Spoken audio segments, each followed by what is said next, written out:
Por asentimiento queda aprobada. Segundo punto, comunicaciones. Le paso la palabra al secretario del Pleno.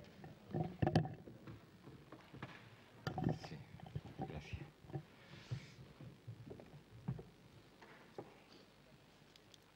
La primera, acuerdo de la Junta de Gobierno del 25 de octubre, delegando en el segundo teniente de la alcaldesa, delegado de Urbanismo, Dinamización Cultural, Patrimonio y Seguridad, la resolución de expediente. Segundo, acuerdo de la Junta de Gobierno de 8 de noviembre del mismo año, delegando en el segundo teniente de la alcaldesa, delegado de Urbanismo, Dinamización Cultural, Patrimonio y Seguridad, la resolución de expediente. Tercero, acuerdo de la Junta de Gobierno Local de 14 de noviembre de 2018 también, delegando en el segundo teniente de la alcaldesa, delegado de Urbanismo, Dinamización Cultural, Patrimonio y Seguridad, la resolución de expediente. Cuarta, acuerdo de la Junta de Gobierno Local de 5 de diciembre de 2018, delegando a la primera teniente de alcaldesa, delegada de Empleo, Recursos Humanos y Deportes, la resolución de expediente. Sexto, acuerdo de la Junta de Gobierno Local de 5 de diciembre, delegando al segundo teniente de alcaldesa, delegado de Urbanismo, Dinamización Cultural, Patrimonio y Seguridad, la resolución de expediente. Y por último, resolución de la Alcaldía Presidencia acordando el desalojo de vivienda en calle Argüelles, número 9, hasta tanto se adopte las medidas oportunas que eviten el peligro existente. Y por último, resoluciones de la Alcaldía número 7.298 al 8.841, dictadas en el periodo comprendido entre el 23 de noviembre de 2018 al 17 de diciembre del mismo año. Nada más. Muchas gracias. ¿Qué?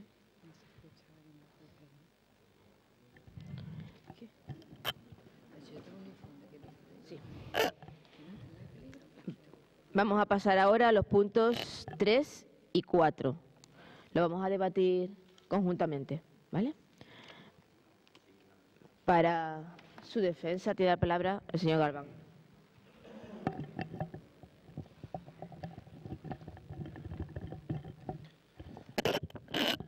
Gracias, presidenta. Buenos días.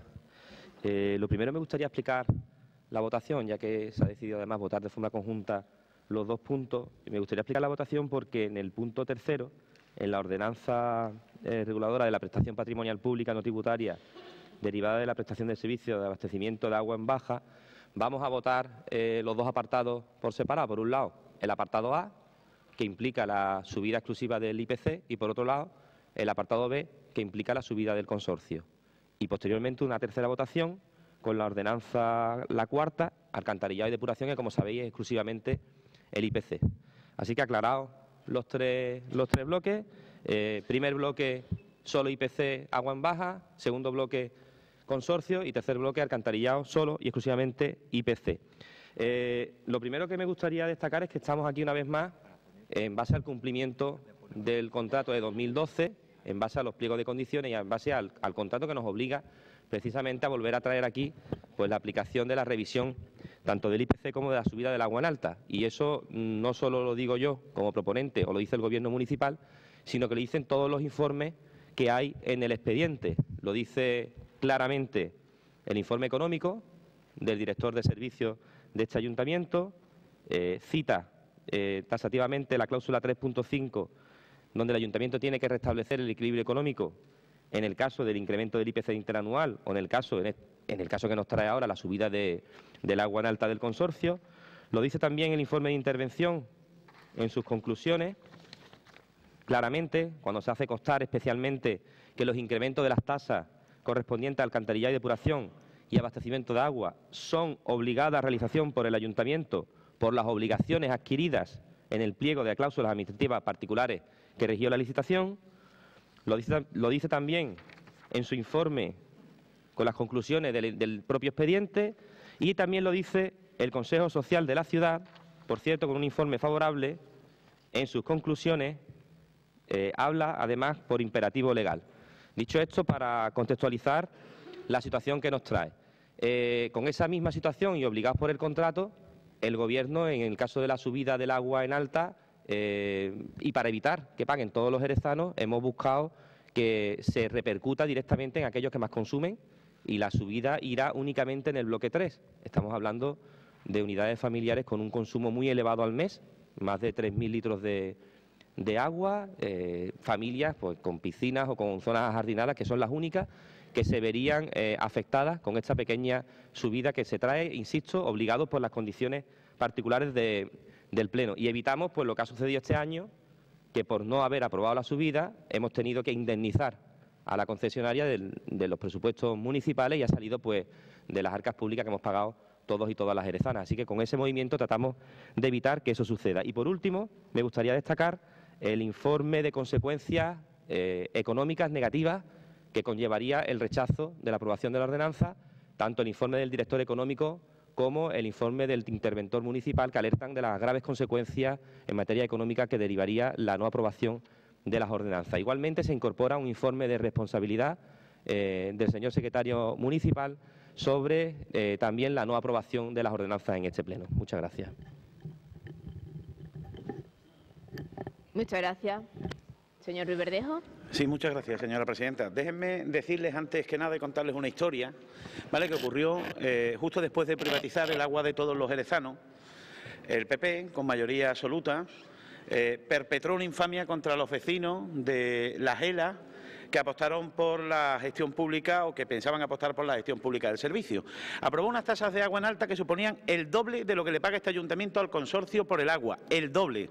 Y aprobó unas tasas de depuración para crujir a los vecinos de esta Gela y que tuviesen que pagar en su factura más del doble que el resto de jerezanos. Una gamberrada para evitar que mantuviesen su legítima pretensión de apostar por el servicio público.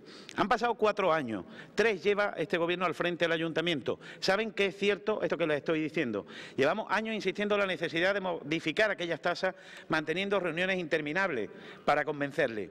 Ha tenido que ser un juez quien las anule, de raíz, recordándole a este Gobierno que se aprobaron dando por buenos informes de la multinacional privada sin contrastar esos datos, sin elaborar un informe propio. Han tenido 3 años para revertir aquella infamia y ha tenido que ser un juez quien lo haga. Y aquí en este ayuntamiento a nadie se le cae la cara de vergüenza. Porque de no mediar esa sentencia habrían crujido a los vecinos, cobrándoles el doble por la depuración y a su ayuntamiento cobrándole el doble por el agua en alta. Ya sabéis lo que nos van a decir, que pensaban hacerlo ahora, hoy. Tarde, porque de no ser por la justicia, esas tasas habrían tenido que devengarse, desde la asunción de la gestión pública por parte de la ELA hasta hoy, si es verdad eso de que pretendían derogarlas en este pleno, que tengo yo que verlo. Y ahora nos plantean 2 cosas. Por un lado, que en base a la nueva ley de contrato, el pago del agua pase de ser considerado tasa a prestación patrimonial de carácter público, de ingreso público de naturaleza tributaria a ingreso privado de naturaleza coactiva, que los jerezanos pasen de ser usuarios a ser clientes, la culminación de los procesos de privatización, para que los precios no tengan por qué ajustarse al coste del servicio, para que las empresas privadas no tengan límite ninguno, haciendo negocio a costa de un derecho humano universal como es el acceso al agua, sin decir esta boca es mía. Y lo asumen orgullosos, siendo una ley aprobada por Rajoy y sus secuaces, sin ofrecer la menor resistencia y sin defender la necesidad de modificarla para proteger un servicio público básico y esencial como el abastecimiento de agua. Y en paralelo nos plantean la subida de las tasas para preservar el cumplimiento del contrato, cuando llevan ustedes 3 años mirando hacia otro lado mientras la multinacional hace lo que le da la gana con el contrato, dando por bueno sus informes con una tasa inflada que no se ha estado publicando, liquidaciones que no se han estado publicando en el BOC como era preceptivo. Y vienen ustedes aquí a ejercer de comerciales de Aqualia, y a defender sus derechos, porque si no, dicen, les tendríamos que indemnizar. No, peleen, defiendan a los jerezanos, están pagando una tasa inflada. Están pagando una tasa inflada y usted, señor Galván, lo sabe y en la próxima intervención se lo voy a demostrar. Señor Pérez. Muchas gracias, buenos días. Nosotros, hacer en primer lugar varias consideraciones al respecto de este punto. En primer lugar, decir que cómo es posible que las decisiones de un partido hipotequen de esta manera pues a siguientes gobiernos o a siguientes corporaciones, ¿no? Lo digo porque en 2013 el Partido Popular pues cree oportuno firmar este contrato, un contrato que además por su mayoría absoluta yo entiendo que no pasó por el Pleno. Sin embargo, ahora sí tiene que pasar por el Pleno. O sea, venimos a refrendar una decisión que en su día tomó el Partido Popular. Es algo que no entiendo y me gustaría comenzar con esa consideración. La segunda va dirigida al Partido Socialista y es preguntarle si tienen un plan B. si tenían previsto lo que podía ocurrir en el día de hoy. Se lo digo porque, por ejemplo, en Cádiz parece que no se ha repercutido a los ciudadanos esta subida del consorcio. En Cádiz, muy cerquita. Yo le pregunto si lo tenía previsto. Si cuando negoció el presupuesto del año 2018 con sus socios de investidura, pues tenía prevista una partida para prever lo que le podía ocurrir hoy, porque también tienen que ser conscientes de que su gobierno es un gobierno débil, un gobierno de 6 concejales y que se podría encontrar con estas situaciones. Una situación que además conocen que iba a ocurrir ya desde el año 2015. Y en tercer lugar, ¿para qué aumenta las tarifas el consorcio? Es que de esto ya hablamos también el año pasado. Para aumentar las inversiones, para aumentar los sueldos, para colocar a los amigos, para mejorar el servicio. ¿Para qué aumenta las tarifas el consorcio? Porque lo que sí vemos en las propias cuentas del consorcio, que aparecen en su página web, es que hay aumentos de gastos de personal, pero no hay aumento ni gastos en inversiones, lo cual a nosotros es una cosa que por lo menos nos inquieta. Con esto queremos decir que tanto Partido Popular como Partido Socialista pues nos crea problemas a los ciudadanos. El PP en 2013, en solitario, firmando este contrato, donde además se obtienen esos 80 millones de euros por la venta del agua, que no se sabe muy bien en dónde se han invertido, y el PP hoy debería tener alguna alternativa que plantear a esta solicitud. Y por otro lado el Partido Socialista, porque en 2016 con el presidente del consorcio, que es del Partido Socialista, el vicepresidente, que es de Izquierda Unida, pues llevan a cabo este aumento de tarifa que nosotros, y lo pueden ver en las cuentas del consorcio, hay aumentos de gasto de personal, se prevén 1,5 millones de inversiones, pero se ejecutan 24.000 euros. Estas son las cuentas del consorcio. Entonces, si nosotros vamos a repercutir a los ciudadanos de Jerez un aumento de las tarifas del consorcio para aumentar gastos de personal y para prometer inversiones de 1,5 millones de euros y ejecutar solamente 24.000 euros, pues a nosotros realmente nos parece nefasto. Por eso nosotros no vamos a apoyar esta subida, porque Ciudadanos no formaba parte del Gobierno en 2013, ni siquiera formaba parte de esta corporación, porque Ciudadanos tampoco formaba parte ni forma parte del consorcio de agua, y porque, por todo lo dicho anteriormente, creemos que falta transparencia y previsión por parte tanto del Partido Popular como del Partido Socialista. Muchas gracias. Grupo Ganemos. Gracias, señora presidenta. Buenos días a todas y a todos. Bien, nosotros desde Ganemos Jerez tampoco vamos a apoyar esta propuesta. En principio entendemos que el pliego de condiciones, el contrato de la concesión de la venta del agua, por una parte la cláusula 3.4 en la que se permite la solicitud de la revisión, estamos hablando de una permisibilidad, no habla de una obligatoriedad de que esa solicitud tenga que ser obligatoriamente aceptada por el ayuntamiento. De hecho, habla de solicitud y de las causas por las que puede solicitarlo. No habla en ningún momento de que eso tiene que ser sí o sí aceptado por el ayuntamiento. En la cláusula 3.5 del equilibrio económico-financiero de la concesión es cuando habla que el ayuntamiento tendrá que resarcir de ese equilibrio cuando sus actuaciones determinen de forma directa la ruptura sustancial de la economía de la concesión. Bien, eso en el expediente que se ha presentado en el ayuntamiento no está acreditado. No hay ningún informe de Aqualia que demuestre que esta subida de tarifas supone un desequilibrio económico-financiero del contrato. Por tanto, nosotras, mientras no haya causa legal que nos obligue, no vemos causa para repercutir a la ciudadanía esta subida de precios, que evidentemente es una subida de precios, pero que lo único que va a significar es que Aqualia va a ganar menos, no que estamos rompiendo sustancialmente la económica financiera del contrato. Por tanto, no vemos causa para repercutir en la ciudadanía estos precios. Entre otras cosas, además, porque entendemos que no podemos hacer desde el ayuntamiento de comerciales de Aqualia. Aqualia tendrá que defender sus intereses y si el negocio deja de serle tan redondo, pues que lo abandone y con eso lo recuperamos. Y he dicho.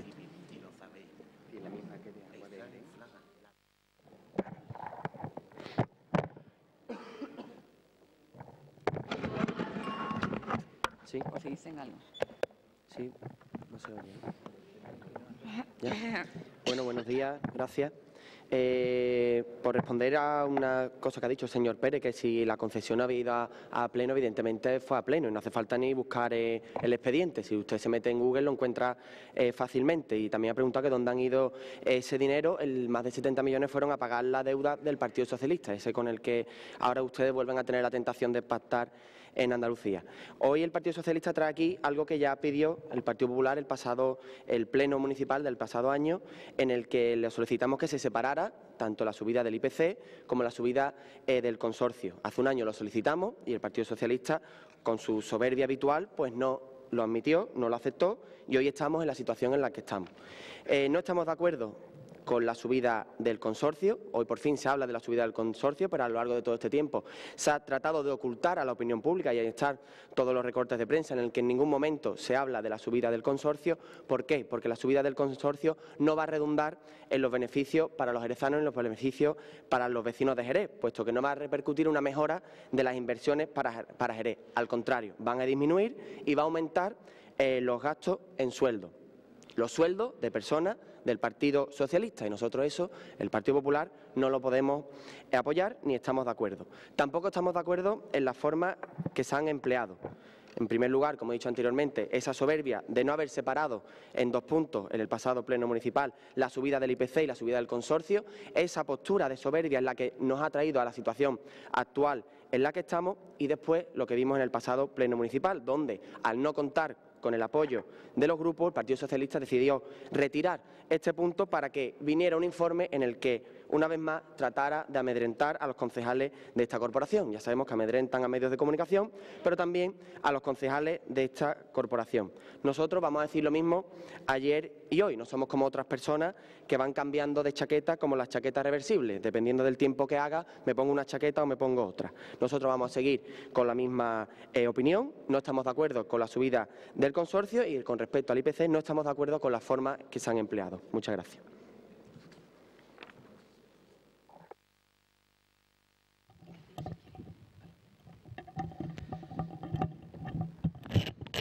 Sí, señor Ruiz Verdejo, voy a empezar por contestarle a usted. Yo me gustaría que al menos, yo estoy de acuerdo en muchas de las cosas que usted ha dicho y lo sabe.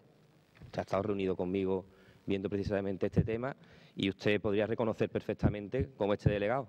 Este gobierno municipal estaba en contra de esa tarifa de agua en alta, usted lo sabe. Usted lo sabe, usted me ha escuchado a mí en las reuniones y las indicaciones que se han dado y me parece igualmente una poca vergüenza lo que se hizo y por lo tanto precisamente no va en esta prestación patrimonial pública y usted lo sabe que no va en esta prestación patrimonial. Otra cuestión será analizar lo que el juez ha dicho para legislar a partir de ahora pues las consecuencias y además pues que los vecinos que afortunadamente sigan teniendo el agua, la gestión pública, pues puedan gestionarla sin ningún tipo de problema, que usted sabe que lo vamos a hacer. Oye, me gustaría que al menos usted lo reconociera, que por nuestra parte estábamos en contra de eso perfectamente desde un principio.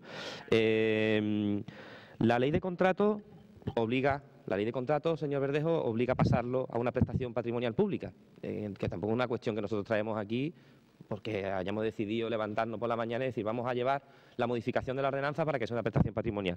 Nos obliga la ley. Y luego también obliga, y es una obligación legal y contractual, señora Fernández, con un desequilibrio aprobado de la concesión. De hecho, y le insisto, que hayamos tenido que indemnizar a la concesionaria este año por ese desequilibrio que nos insta además la concesionaria y que se aprobó precisamente por no cumplir con los pliegos de condiciones, que además me sorprende, una vez más, y a mí me hace gracia cuando el PP habla de chaqueta, si es que además lo firmaron ellos. Es que ellos además, cuando parece que tienen amnesia, hay veces que se les olvidan las cuestiones. Y apuntado bien, señor Pérez, usted, diciendo que estamos hipotecados pues, todavía por la gestión del señor Saldaña en este ayuntamiento y de la señora Pelayo, que hoy pues no está aquí, porque sería el colmo que estuviera aquí la señora Pelayo, que fue la que firmó el contrato, aquí está su firma, María José García Pelayo, la compañera de estos señores, la que nos obliga hoy a traer esta propuesta. Una propuesta que el plan, señor Pérez, el plan de este gobierno ha sido que paguen aquellos que más consumen. Ese era el plan del gobierno y ese es el que traemos, que paguen aquellos que más consumen.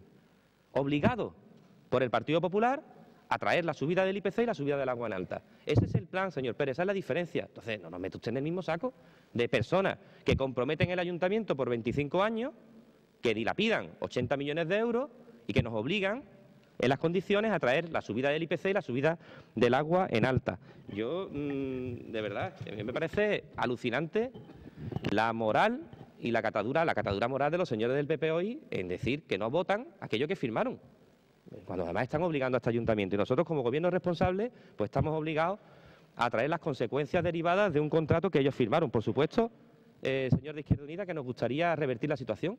Ojalá estuviéramos en circunstancias, ya le digo yo, que evidentemente apostaríamos por la gestión del agua pública si así económicamente pudiéramos.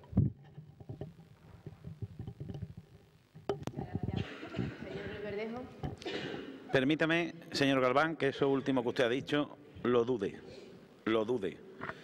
Pruebas tengo sobre el comportamiento del Partido Socialista, cómo privatizó el agua en las ELA en las que gobernaba y cuál ha sido la actitud del Partido Socialista durante este mandato con la multinacional.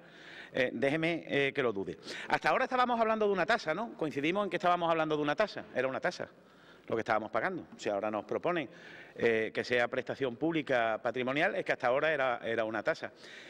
Y si era una tasa, ¿por qué el servicio no aparecía recogido en los presupuestos como ingreso y como gasto, siendo una tasa, era preceptivo? ¿Por qué las liquidaciones no eran publicadas?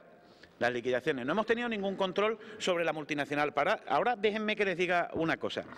El juez ahora nos ha dicho que las últimas modificaciones de la tasa no se ajustan a derecho porque se hicieron únicamente contando con un informe económico de coste de la empresa, la hicieron ellos. No la cambiaron ustedes, pero la hicieron ellos.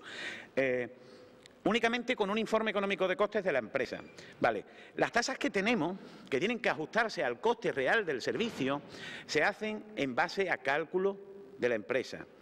Usted ha visto conmigo, señor Galván, este documento. Lo hemos visto. Es el cálculo de la tasa en base al coste del servicio según los datos que presenta la multinacional.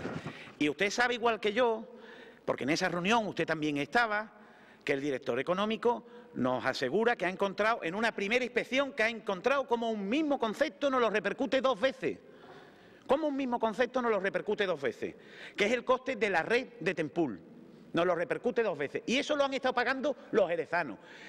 Lo que tendríamos que hacer, señor Galván, lo que tendríamos que hacer es ir a un informe económico de coste que se justifique, porque tenemos muy probablemente una tasa inflada. Solo en una primera inspección ya hemos encontrado cómo el coste del servicio que se nos presentaba estaba por encima porque un mismo concepto, repito, se nos estaba imputando dos veces. Y en base a eso se hace el cálculo y se hacen los cálculos de las tasas. Y eso es lo que tendríamos que hacer, porque muy probablemente, insisto, los jerezanos estén pagando de más.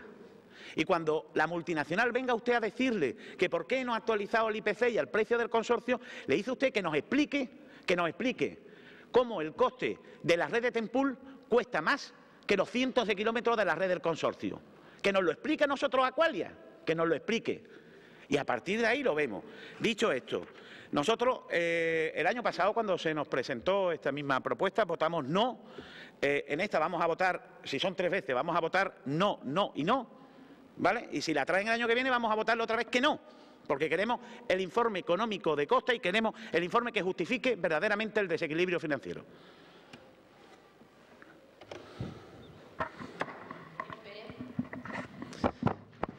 Muchas gracias. Nosotros, bueno, por continuar con lo anterior respecto al Partido Popular, cuando le hablaba de los 80 millones, realmente me ha dicho el destino solamente de 30.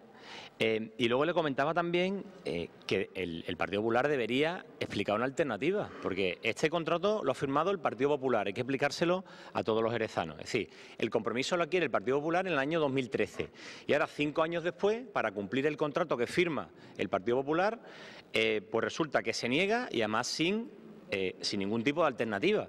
Yo creo que para ser consecuente, el Partido Popular debería explicar una alternativa y que explique cómo se puede financiar ese compromiso que adquirió en el año 2013. Digo por ser consecuente y no quedarnos solamente en la oposición estéril, porque ustedes pueden votar que no, y nos parecería fabuloso, pero tendrán que explicar cómo financiar sus compromisos, no de hace 20 años ni 25 años, de hace solamente 5 años, cuando gobernaban con mayoría absoluta. Efectivamente lo llevarían al Pleno, pero bueno, con una mayoría absoluta ya sabrían seguramente el resultado que iban a obtener. Y con respecto al Partido Socialista, me respondía el señor Galván que su previsión es que paguen los que más tienen, pero yo le digo una cosa, ni los que más gastan, ni los que más consumen, ni los que menos, porque tenemos que pagar las subidas de tarifa del consorcio que ustedes gobiernan, porque ya le digo, y tengo aquí los presupuestos del año 17 del consorcio. Se prevén el consorcio donde gobierna el Partido Socialista, Víctor Mora de presidente, alcalde de Sanlúcar de Barrameda. Prevén aumento de sueldos, ya lo hemos dicho, el capítulo 1 prevé un aumento de sueldos en el consorcio, no sabemos para quién ni por qué. Pero es que en el capítulo de inversiones prevén 1,5 millones de euros de créditos totales, año 2017, y reconocen 24.000 euros. Esto realmente es una tomadura de pelo. Entonces, ni los que más consumen, ni los que menos. Es que los ciudadanos en general no tienen por qué pagar los excesos, en este caso, de su gobierno en el consorcio. Por eso nos mantenemos, lo que hemos dicho anteriormente, el Partido Popular nos genera problemas por ser incapaz de explicar cómo va a financiar sus compromisos, solamente de hace 5 años, y el Partido Socialista también nos está generando problemas porque toman decisiones, engañan a los ciudadanos, suben sueldos, prometen inversiones, un poco lo que hacen aquí también en el ayuntamiento, suben sueldos, prometen inversiones y luego ejecutan, yo no sé qué porcentaje es, pero de 1,5 millones de euros para mejorar la gestión del agua en nuestra provincia, pues resulta que ejecutan 24.000 euros. Esto lo tienen que explicar porque si no, ese punto de aumento de la tarifa por el consorcio del agua es inexplicable. Así que, por estas 2 razones nosotros seguimos diciendo que nosotros no vamos a apoyar esta subida en ninguno de sus 3 ámbitos. Muchas gracias.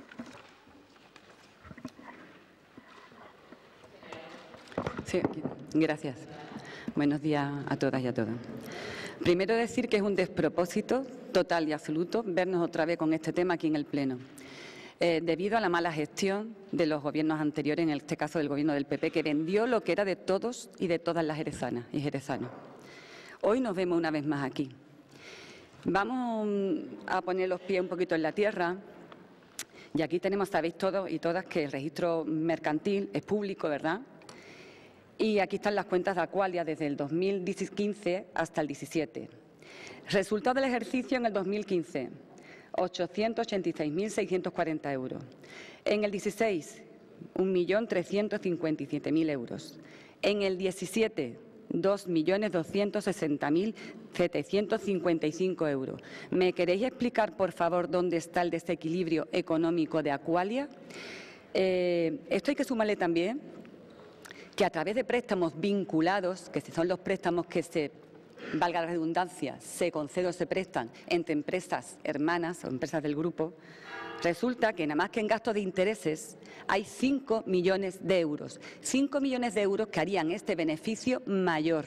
Lo harían mayor porque en los pliegos de condiciones, para el cálculo del equilibrio económico, no se debe de computar este concepto, con lo cual el beneficio sería mayor.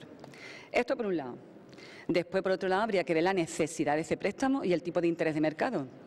Porque es cierto que esto es una ingeniería contable, que es legal, pero podría ser una gran ilegalidad si no hay necesidad de ese préstamo entre empresas vinculadas. Y el tipo de interés habría que comprobar si es el tipo de interés de mercado.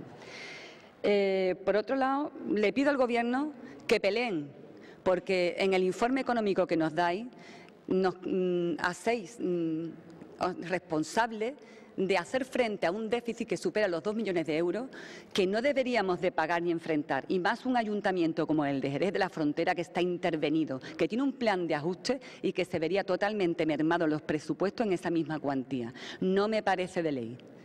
Entonces, yo le pido al Gobierno que pelee y luche con quien tiene que hacerlo, con Aqualia, para no tener que hacer frente en los presupuestos a esos 2 millones, porque no es así. Y, por otro lado, nuestro criterio va a ser no, no, no, porque hasta que no tengamos ese informe económico de Aqualia, donde realmente rebata y acredite que tiene ese déficit económico, no podemos tener el criterio justo y adecuado para decidir sobre este tema. Nos falta documentación. Gracias.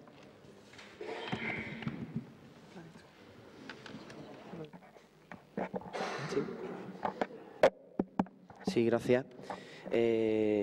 Bueno, por responder también al señor Pérez, usted ha dicho que no explica el destino de 30 millones de euros, no ha dicho de 70 millones de euros. Y los otros 30 millones han ido a obras que son conocidas. Si quiere, después se las paso. Usted le pide alternativas al Partido Popular, pero no da ninguna alternativa a usted. Y yo se lo voy a agradecer, porque le agradezco que usted vea al Partido Popular como la única alternativa al Gobierno del Partido Socialista. Yo se lo agradezco de todo corazón y a partir del 26 de mayo usted va a ver cuáles son esas alternativas que pone en marcha el Partido Popular. Se ha hablado de chaqueta. Yo cuando hablo de chaqueta me refería a esto. Mire usted, el 13 de noviembre de 2014, Mamen Sánchez dice que Aqualia gane dinero a costa de los jerezanos es injusto. 8 meses después, Mamen Sánchez inaugura el Congreso de Aqualia. A esto me refiero yo, con el cambio de chaqueta. Porque aquí tienen una cara con Aqualia, pero después tienen otra totalmente diferente. Incluso ustedes tienen un delegado municipal al que llaman Mr. Aqualia. Será por algo. Será por algo y porque lo poco que han hecho ustedes ha sido con cargo a el pliego de condiciones y a la concesión del agua. Desde el Partido Popular tenemos que decir que la subida del agua no la trae el Partido Popular, la trae el Partido Socialista, que es el que gobierna en el Consorcio de Aguas de Cádiz. Gobierna el Partido Socialista y ha sido una decisión del Partido Socialista, no una decisión del Partido Popular, una decisión, repito, del Partido Socialista al imponer un tarifazo en el Consorcio de Agua. Y si han subido 1.200.000 euros los ingresos del consorcio y lo que han hecho es disminuir 300.000 euros las inversiones y aumentar en 400.000 euros el gasto de personal del consorcio, les tenemos que decir que el Partido Popular no vamos a ser cómplices de esto y, por lo tanto, vamos a votar en contra. Y repito, la soberbia del Partido Socialista es la que nos ha traído a esta situación. Hace un año le pedimos que separara la votación del IPC de la del consorcio. No lo admitieron y eso ha provocado que hoy estemos en la situación en la que estamos, que haya que subir de manera acumulada todo lo que no se ha hecho anteriormente porque querían solapar con la subida del IPC el tarifazo del consorcio de agua que he explicado anteriormente. Por lo tanto, nosotros no estamos de acuerdo con que el consorcio nos suba el agua a los jerezanos porque no va a repercutir en beneficio de los jerezanos, sino que solo va a servir para pagarle más sueldo a esos amigos del Partido Socialista que están en el consorcio. Muchas gracias.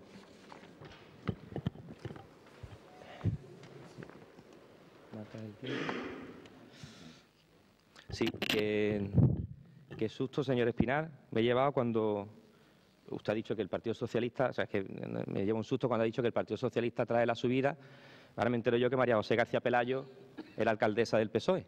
Usted dice que el PSOE trae la subida, ahora me entero yo y la verdad es que me preocupa, ¿no? Me ha impactado el escuchar que María José García Pelayo estaba en esta fila. Afortunadamente no es así. María José García Pelayo es la que trae la subida, la que firma en 2012. Yo entiendo que a usted le ha tocado el marrón, que este señor que está aquí, absorto en sus temas, el señor Saldaña, pues no quiera comentar nada acerca de los pliegos y de las concesiones, porque él se conocía muy bien. Él se conocía muy bien, señor de Izquierda Unida, la subida que le hizo al Agua en Alta para evitar que la GELA llevara la gestión pública. Él se conocía muy bien la subida del consorcio del Agua en Alta, que está aquí recogida y firmada por su compañera, y la subida del IPC, aquí está perfectamente recogido, firmada por usted. Él sabía muy bien también las condiciones que imponía cuando obligaban a alquilar o a hacerse con la sede de la entidad de AGENSA que tenía aquí en el centro. O se quedaba con esas o buscaba un local también céntrico. Todas esas condiciones estaban en ese pliego leonino que este señor que está aquí, junto con su compañera, la ausente, que nunca está en este pleno, hicieron. Y han provocado esta situación que, señores del pleno, tendremos que traer todos los años como gobierno responsable y obligados por el contrato y obligados por la ley.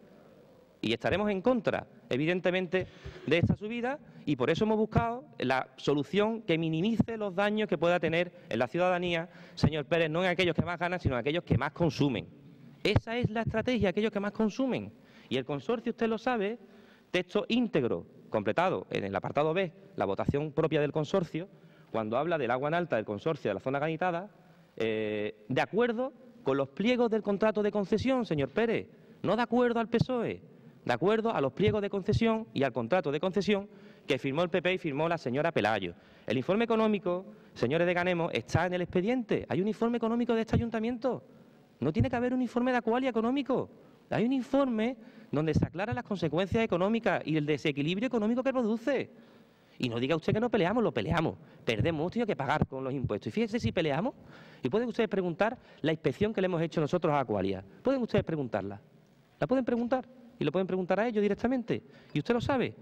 La inspección que hemos hecho a Aqualia es consciente además de lo encima que hemos estado en lo que nos permite. Usted lo sabe, que le hemos hecho una terrible inspección, precisamente además estando encima de ello, y le vamos a pelear todos los puntos, señor Ruiz Verdejo. Y yo le digo una cosa, ¿no? Usted ha hablado de que el director económico ha dicho algo que no es cierto. Yo, de todos modos, le reto a que tengamos una reunión pública con el director económico y pongamos encima de la mesa los planteamientos que tenéis vosotros y los planteamientos reales de la tarifa de agua en alta. Y que ese director económico se pueda expresar y todo el mundo pueda conocer las repercusiones y las ideas que tenéis acerca de esa subida. Y la vamos a trabajar conjuntamente. Y usted sabe que vamos a llegar a un entendimiento para algo justo para los ciudadanos. Usted es consciente de ello. Muchas gracias. ¿Qué? Señor interventor.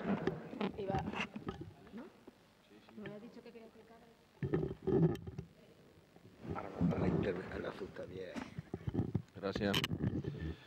Buenos días. En el expediente hay informes de intervención. Los informes de intervención en materia de ordenanzas fiscales, como es el caso de este expediente, son informes de control financiero, de acuerdo con el decreto de control interno local que está vigente, y por tanto no son informes que se pronuncian sobre la existencia o no de reparo. Les puedo asegurar que si fueran objeto de informe sobre existencia de reparo, habría reparo de legalidad en el caso de no aprobarse esas ordenanzas por parte de la intervención. Pero no es el caso porque el informe, como les digo, es de control financiero y no de reparo y, por tanto, no me permite la ley pronunciarme en tal sentido. Pero las observaciones que hay en el expediente creo que están bastante claras y como creo que debo mostrar públicamente mi lealtad a la corporación y a este pleno, me obliga a tener que hacer unas reflexiones e informarles antes de la votación de las circunstancias que pueden concurrir en el caso de que esta revisión continúe sin aprobarse. Hay un contrato plenamente vigente, hay unas obligaciones plenamente vigentes con cargo al ayuntamiento. Hay unos informes técnicos que acreditan esas obligaciones sin ningún género de duda y que además lo ponen de manifiesto. Hay una valoración de las consecuencias económicas de esa falta de revisión y hay una comunicación que les debo hacer en este sentido en el Pleno sobre las posibles consecuencias legales que puede tener continuar en esta situación, porque en absoluto se puede descartar que no fuera aplicable a este supuesto, en caso de no aprobarse las revisiones, la disposición adicional 28 de la Ley de Contratos del Sector Público, que regula la exigencia de responsabilidad a autoridades y de personal al servicio de las administraciones públicas por incumplimiento contractual, y el artículo 28, los artículos 28 y 29 de la Ley de Transparencia por incumplimiento en materia económico-financiera de los planes de ajuste y de los planes de reequilibrio, en este caso como los tiene el Ayuntamiento, y asimismo el artículo 29 que establece las sanciones en caso de incumplimientos legales que son adquiridos por la corporación o manifestaciones de los órganos de la corporación que no fueran sujetos a la legislación aplicable a cada caso. Creo que por mi lealtad a la corporación y al Pleno debo de hacer estas reflexiones para que ustedes las conozcan, sin perjuicio evidentemente de respetar la opinión que puedan tener los grupos políticos, a los que corresponde realmente, por supuesto, decidir sobre esta materia. Muchas gracias.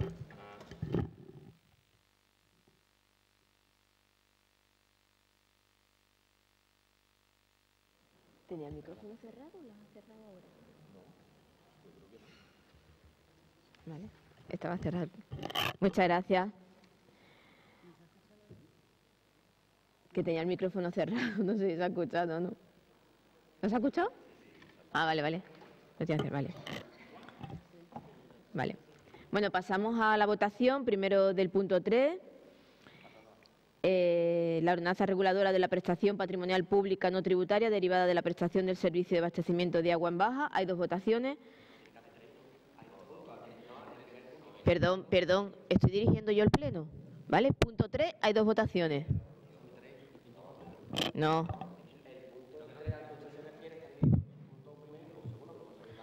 Pues eso le digo, señor Espinar. Punto 3, dos votaciones. Que sí. Bueno, si usted ve otro punto aquí me lo dice, porque es el único de los 27 que ve 3 puntos en vez de 2. No. Vale, lo voy a leer para que no haya duda, por favor. Apartado A. Aprobar la modificación de la ordenanza del consorcio. Apartado B. Exposición para reclamaciones y sugerencias. Esos son los dos puntos que hay. Sí, pero bueno, pues así. Apartado A, IPC, y apartado B, Agua Consorcio. ¿Son dos? Del acuerdo. Está dentro del acuerdo. Que está dentro. ¿Está? Ay, por eso digo. Hay un acuerdo. Pero no son 3 votaciones. Eso, pero que no tiene que Vale. votar si se expone o no, que eso está regulado. Apartado A, IPC del consorcio. ¿Voto a favor? Ay, de la ordenanza, perdón. ¿Voto a favor? ¿En contra? ¿Abstenciones? Queda rechazada.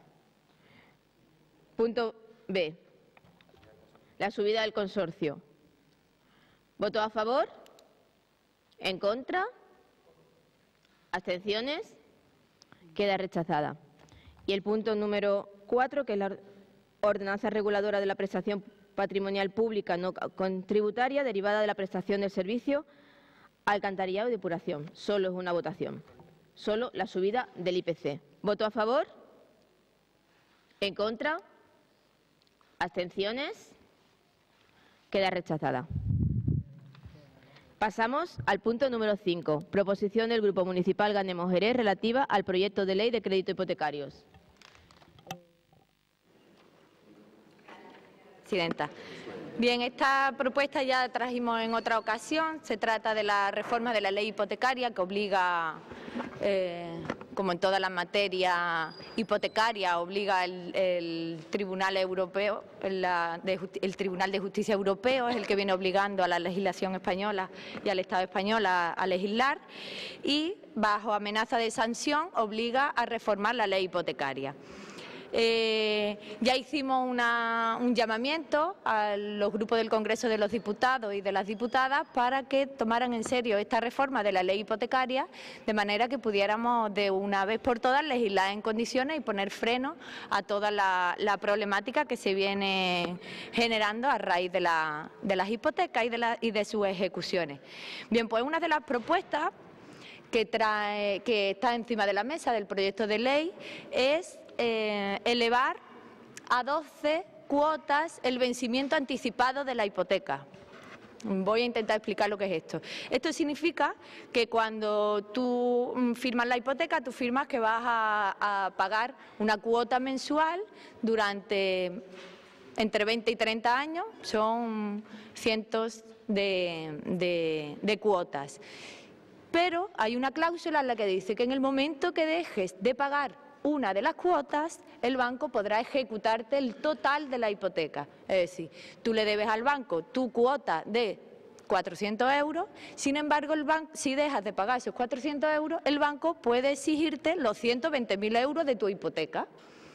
Entonces eso, evidentemente, ha sido declarado nulo y abusivo por el Tribunal de Justicia Europeo. Para llegar a un acuerdo en esa abusividad, se hace este proyecto de ley y se propone elevar a 12 este vencimiento anticipado. Es decir, que hasta que no le debas al banco el asimilable a 12 cuotas, no puede el banco exigirte el total de la hipoteca. Vale, eso no tendría ningún problema, de no ser a que se propone que se aplique con efecto retroactivo. Madre mía, pero si nosotros hemos pedido por activa y por pasiva el efecto retroactivo de la cláusula suelo, hemos pedido el efecto retroactivo de los gastos de la hipoteca, hemos pedido el efecto retroactivo de casi todas las cláusulas que se han declarado nulas en la hipoteca. En ninguno se nos ha concedido, en ninguno. Ha tenido que llegar al Tribunal Europeo para que sea declarado así.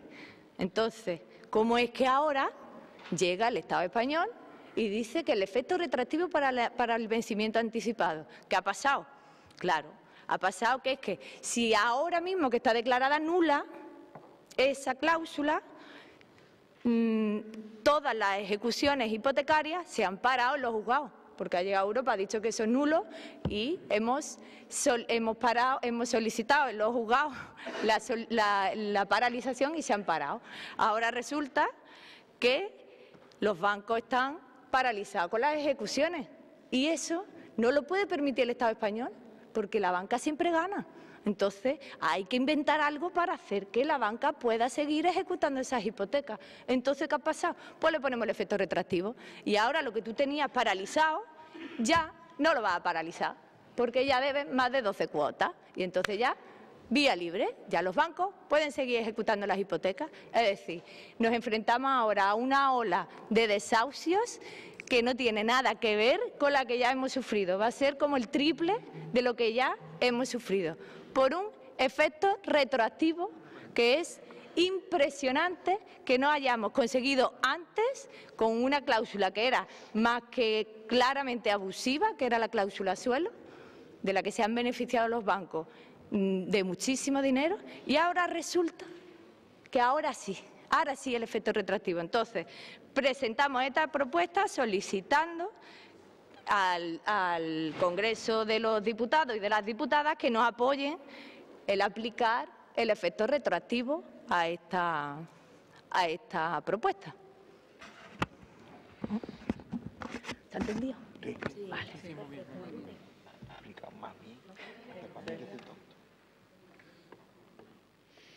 Buenos días a todos. Gracias, presidenta. Nosotros, con respecto a la propuesta que presentáis, si hay una cosa que yo tengo claro es que la banca siempre gana. Y el descrédito del Tribunal Supremo ya ha quedado entredicho para una buena temporada, ¿no? En principio vamos a apoyar la propuesta. Nos parece insuficiente. Pero bueno, si digo insuficiente en el sentido porque estoy convencido que como está pensado todo el mecanismo es para que el problema no se arregle. Y a colación de la propuesta que trae, me gustaría remarcar algunas cosas. La ley que se aprueba el 11 de diciembre de la ley hipotecaria deja importantes medidas de protección al consumidor fuera. Por ejemplo, la normativa no incluye la prohibición de desahucios sin alternativas habitacionales. Ni elimina las cláusulas que todavía consideramos que son abusivas vinculadas al índice de referencia de préstamo hipotecario. Y tampoco deja a las claras herramientas como la dación en pago. Entendemos que la ley es insuficiente y no acaba de solucionar los problemas reales de la gente. En el último trimestre, que es la valoración que me parece que es los datos que se han dado, se siguen haciendo 60 desahucios al día por impago de hipoteca. Y el último que se ha puesto por encima, 100 desahucios al día por pago de alquiler. El problema sigue sin resolverse, o sea que se crea una ley hipotecaria en la cual sigue ganando la banca y siguen sin resolver los problemas reales de la gente que siguen echándola de sus casas por no tener un empleo para pagar una vivienda en alquiler o en la hipoteca, ¿no? Y el voto favorable a la propuesta, por supuesto. Gracias.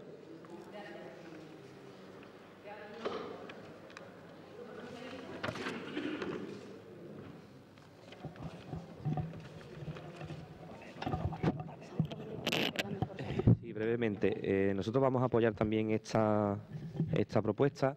Lo que pasa es que sí me gustaría destacar que es una normativa que debió haberse traspuesto, la normativa de hace 2 años, que no lo hizo el anterior gobierno del señor Rajoy, que sabía además que teníamos una amenaza de sanción de más de 100.000 euros diarios, que hoy se debate precisamente en el Congreso y se va a aprobar pues con la mayoría de votos progresistas, que es una ley que hace hincapié en la transparencia, en la protección, ahora sí, en la protección del consumidor, que se crea también una institución independiente para velar por el consumidor financiero. En fin, hay una serie de avances. También comentaba la compañera de Ganemos que se pasan a 12 cuotas impagadas para que se pueda actuar en contra.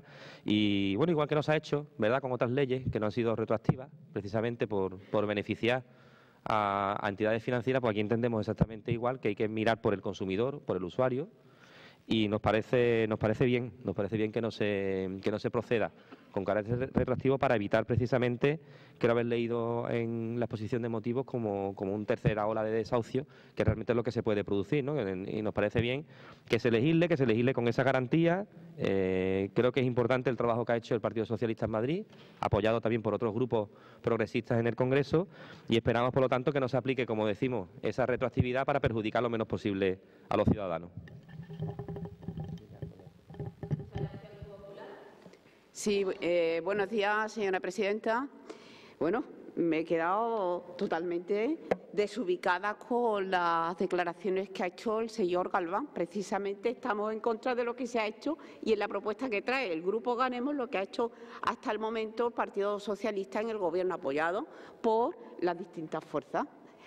Por tanto, teníamos un decreto ley, que era el decreto hecho en el año 2012, a disposición de cualquiera que lo precise, un decreto que garantizaba a los deudores hipotecarios y además a los sectores más vulnerables.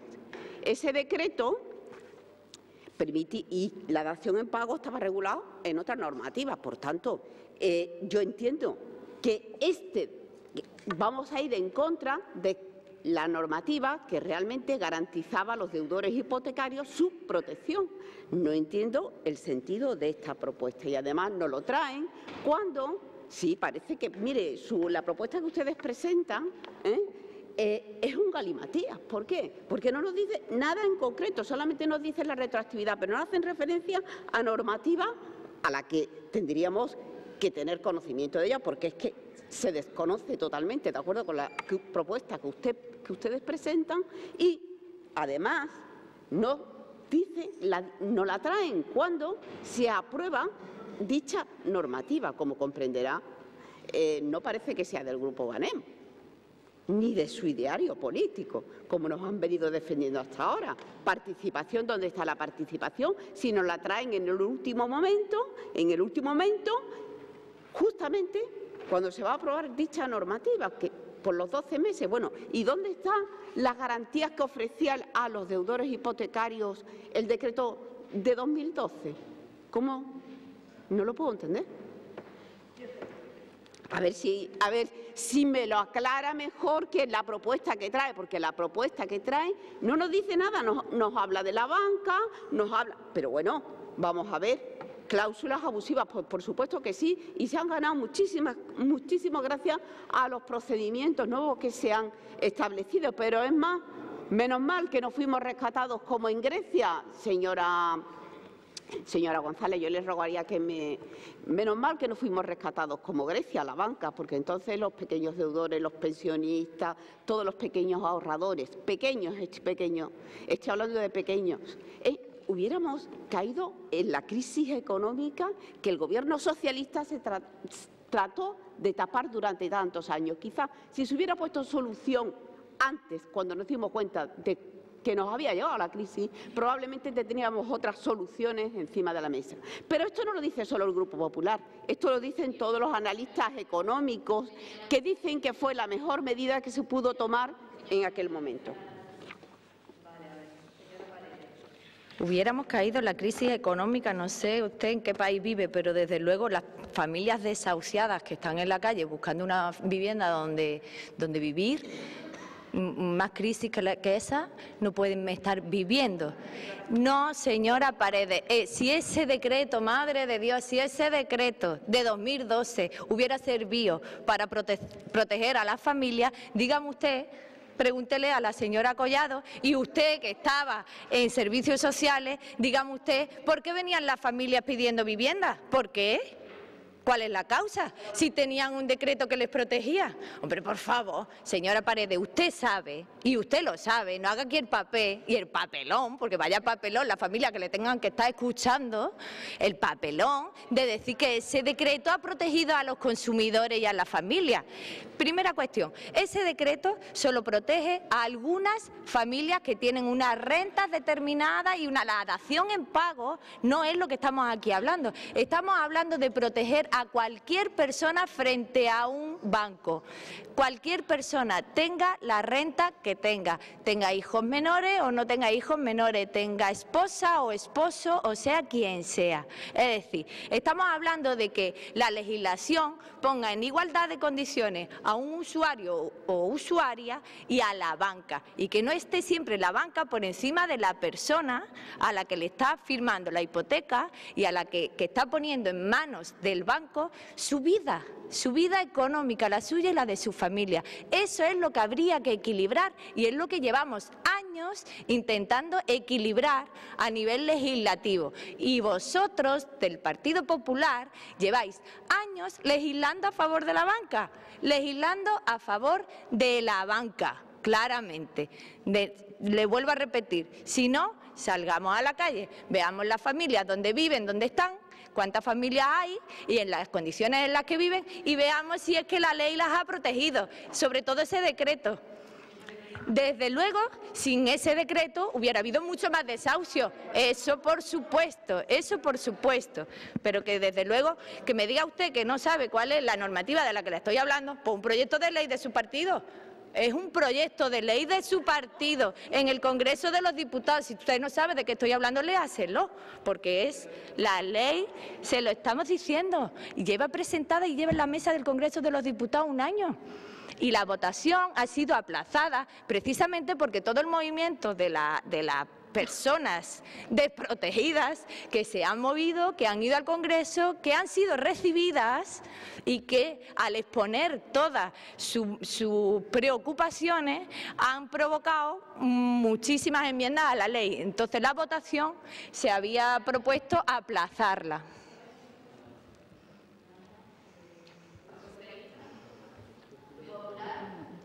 Bueno, pues sigo sin entender. Señora González, me parece que no conocía los procedimientos. Este ayuntamiento fue el primero en firmar un convenio y en crear una oficina de intermediación hipotecaria. ¿Por qué? Para poner en marcha los recursos existentes que nos dotaba el decreto del año 2012.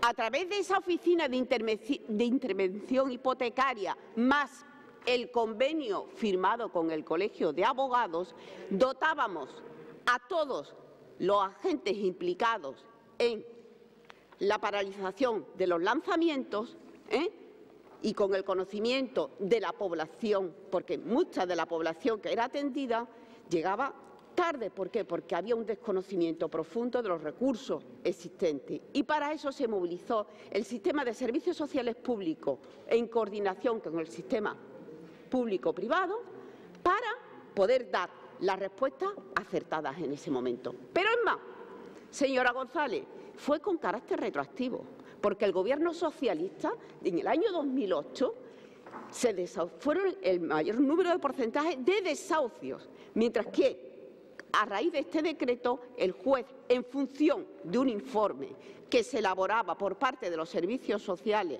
con las familias que demostraban que estaban en una situación de vulnerabilidad, no perdían la vivienda, sino que podían quedarse en la propia vivienda, con lo que suponía eso de inclusión social, entre otras cosas, suponía quedarse en la propia vivienda y pagar un fondo, pagar un alquiler social. Pero es más, en los últimos años se amplió dicho periodo, porque cumplía justamente hace 2 años y se amplió dicho periodo de alquiler social.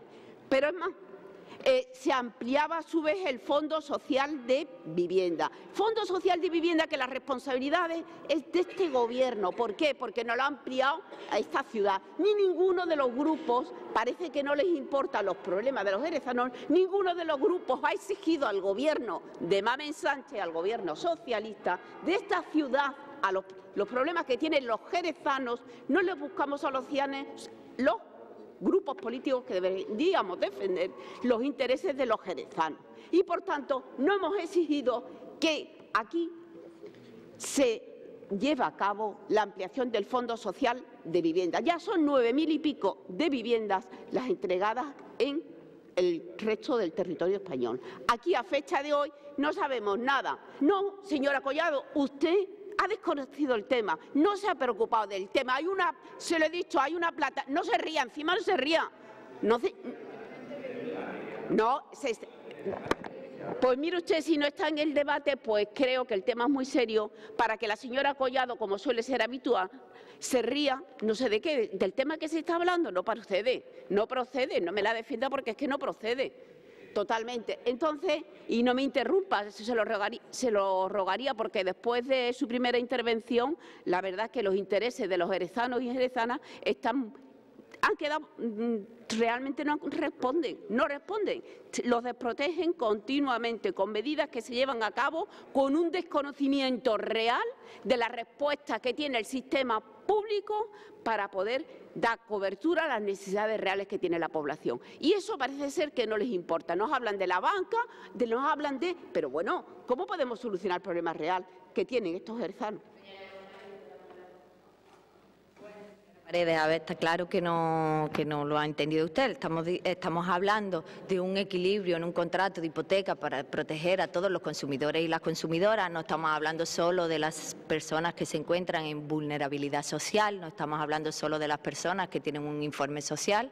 ¿Qué le pasa? No estamos hablando de eso. Está claro que usted no se ha enterado ni se va a enterar porque el Partido Popular ya lo ha demostrado, no tiene ningún interés en legislar para que este equilibrio de este contrato de hipoteca importante para todas las personas, para adquirir, que eso es un real decreto de protección del desahucio. Yo le estoy hablando de la legislación del contrato hipotecario, señora Paredes. Si no se entera, no se entera. Bueno, pues ya está. Pero lo que estamos hablando de cosas diferentes, ¿vale? Estamos hablando de cosas diferentes. Entonces, nosotras lo que estamos